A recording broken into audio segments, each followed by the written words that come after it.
Derivación sucesiva. Derivadas sucesivas es el nombre que le damos a las derivadas que le realizamos a funciones que ya habíamos derivado anteriormente. Dada una función f de x, ya hemos visto anteriormente que si nosotros queremos calcular la derivada, lo podemos hacer por definición o por regla. Bueno, si lo hacemos por definición, tendríamos que la derivada de la función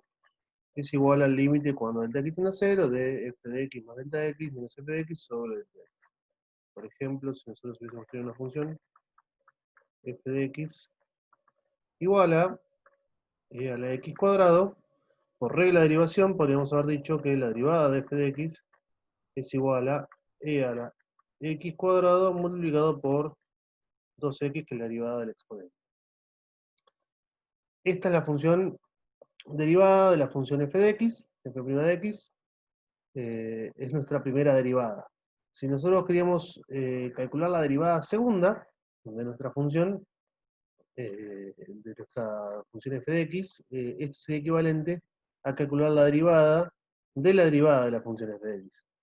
En este caso, lo podemos hacer por definición, utilizando el límite con el de x tiende a 0, pero en lugar de hacerlo de f de x, lo que estamos haciendo es, lo hacemos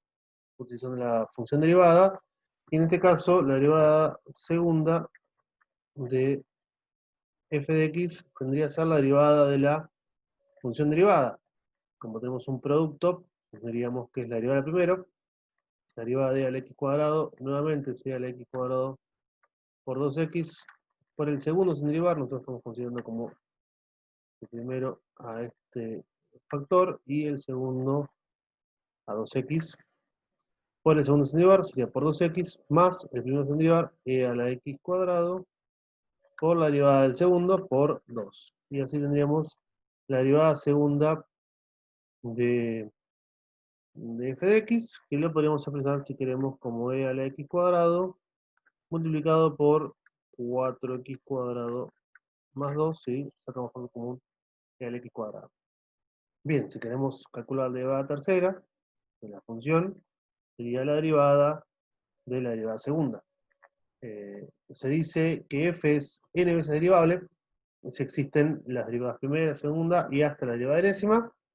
para todo n en los naturales, con n, perdón, para los naturales, y donde decimos que aquí f elevado, como tiene como una especie de exponente n, entre paréntesis, es la derivada de orden n. Algo que tenemos que tener en cuenta, que la notación que utilizamos aquí son números romanos, cuando lo ponemos simple, o sea que cuando estamos hablando de la derivada primera, esta prima es un número romano, el número romano 1, así que si ustedes expresaran la derivada cuarta, lo expresaríamos de esta forma. Una notación análoga